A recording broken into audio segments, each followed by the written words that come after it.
Welcome, Wolverine Nation. I'm Jacob Malin. Welcome to this very special edition of Coach's Corner. I'm gladly joined by Coach Chachi. Welcome to the show, Coach. Thanks. Good to be here. We like having you on the show. Now, Coach, we spoke to you before the season, and the first thing I want to ask you is, take me back to the beginning of the season, the preseason, and what was your realistic expectations going into the season? I know you guys want to win districts, but what was going in your mind? The goal was trying to win districts, try to see if we can get past. We had our basketball high school lock-in, and that was definitely one of the goals. The goals were try to regionals. The state thing, I don't even think came up. I think somebody mentioned it, but it was like far on the back burner of all of our goals. It was really, that wasn't even a goal. Yeah, definitely. And then obviously after winning districts in a great game against Terra and playing the game in regionals, what was going through your mind as closely like going to states and regionals? Really, it was prep on what we had to do, who was in front of us, play that game, and like I told the players, their job is to worry about the game in front of them. It's my job and the coach's jobs to get enough film and prep, have like scout reports prepped already for them if and when we were able to get to the next one. Yeah, and game plan is a huge part of the game, obviously. And how did the fans, because in the playoffs at home, we packed the house, how did the fans take upon it to your game plan? So it was really big for us. Like, as we started getting towards the end of the season, we started realizing we have a legitimate shot at hosting. We were going to host districts regardless. That was planned at the beginning of the year. But we said if we can win, like since we had been number one in the state, if we win, we actually get a chance on hosting throughout.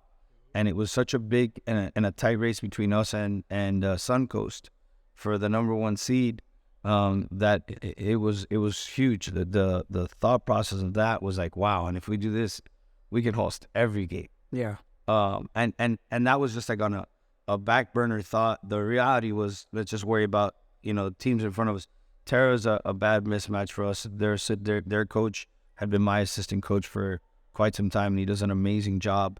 And he had them prepped to play us as well as we were prepped to play them. So getting past that was the biggest deal. And once we got past that, it was like, all right, who are we playing? When we had to play them again, it was like, all right, here we go again. We got to get through one more. And we knew the gym was going to be crazy packed, and it was super fun. Our fans have been amazing.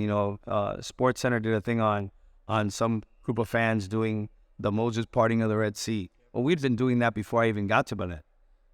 We had done Moses, we had done, a Star Wars one. We had done a bunch of really cool ones.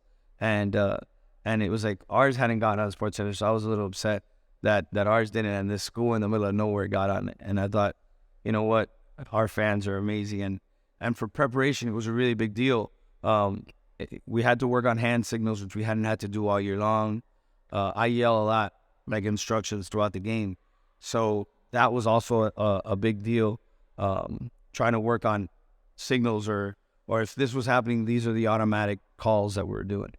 So it was great. Yeah, and it was obviously had a big impact on some of the teams like Rockledge and even Nolan in the end of the game.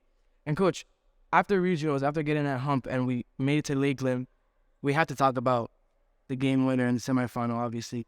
What was going through your mind when after the timeout, Kevin had the ball, and then he passed it back to Javier? What was going through your mind when they disrupted a lot of the stuff we were trying to get done there. I was really trying to create off the dribble and see what Javi can create for everybody else. And they sort of disrupted that, and to their credit, they did a very good job. And it was amazing because it seemed like in those videos where everybody's standing still and there's one person moving, and everybody was standing still and the only person moving was Ale Lopez. Yeah. And I've said this before. We had definitely angels over our heads that helped. Somebody had said, it was Vince that helped push Ale to be in that spot so he can catch the ball and put it back up. And that was quite amazing. Yeah. I mean, all I kept saying was, oh my God. And that was probably, those were the first two comments that I made to myself that I was saying. I was like, oh my God, this is amazing. Yeah, such a crazy moment. When the ball got tipped after Javi's shot, everyone had a gasp like, oh my, like what's just the season over. And then Ali came up and put it back in, and everyone went crazy. Even if you're watching through a couch or you're in the Lakeland Center right there. I mean, the baseball team was watching in their locker room, and when they sent that to us, that was amazing. And we had a bunch of alumni at John Martin's with a watch party too, and their video was amazing, and it was great because there was a lot of people that it affected, our alumni, that some of the real old timers, to some of the more recent alumni, to watch and hear some of their stories and how they were crying was really, really cool. Yeah. And now obviously there was a lot of joy after winning that game in the semifinal, but there was another game in less than 24 or 48 hours. What was going through your mind after short notice preparing for the game against Mainland? Well, we had prepped for. I had one coach breaking down film for Mainland and one coach breaking down film for St. Pete. Depending on who we had, we weren't going to have a lot of time, so they had to have a scouting report ready by game time for either team. And as soon as the game ended, we went to eat with our families, and we got to the hotel. Everybody was able to take a nap or whatever, and then we started at dinner time that night watching film again. And while we were eating, we were watching. One of our coaches was breaking down the film that he had done. He had clipped up like 56 clips of video for us to watch while we ate. And then I ended it with showing we played Mainland in the summer, and we beat them by 20 points. And it was a great game, and we played very well. And I wanted them to see, you're not playing, for everybody else it was Goliath and versus David because our mere size is smaller than them. Yeah. But for us, we played them and beat them already.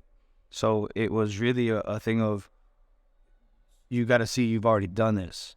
It's on a different stage, but you've already done this. And our focus all summer was trying to defend. And we didn't have a great offensive game. People are like, oh, we didn't shoot very well. We didn't control the ball very well. We just defended them really well. Yeah, and you were saying that from where I spoke to you earlier in the season, that you can have a bad day shooting, but you cannot have a bad day on defense. And that was definitely what was going on throughout the playoffs and every single game. Yeah. They talked about like a bunch of, like I saw some newspaper clippings about how Mainland didn't show up to the game. They would have liked Mainland to show up. We disrupted Mainland. Like every time they tried to do stuff, we took that away. It wasn't because they didn't play well. We just defended very well. I thought they defended us well, but we defended them better. Yeah, I thought that was the biggest deal. Yeah, that was a great defensive game from everyone on the court. Now, Coach, what was it like winning that state championship with the group of guys you've been with for 7 years since you've been here at Belen? What was it like winning with those core group of guys? Just to win here, I always told people I didn't come here to be mediocre. I came here to win. Never imagining it was going to be winning a state championship like this. It was just going to be like, all right, man, let's make this place, we're going to be respectable. We're going to be, and every year we like preseason, we were picked higher and higher and higher. And that was great. And that was really the goal. And the goal was, let's make it so that we're respectable. And I think we've achieved that now. Yeah, for sure. You definitely have after winning a state championship. Now, this season was full of great memories, Coach, and us here at WBLN, at the Belen community, we can't wait till next season to see what memories it holds. Now, I want to congratulate you again for winning the state championship and the team. Thank you. Now, yeah, great memories. Now, that's the show, Wolverines. Thanks for watching. I'm Jay Cameo, and that was Coach Chachi. Thank you, Coach. Good stuff. Let's go, Belen. Let's go, Belen.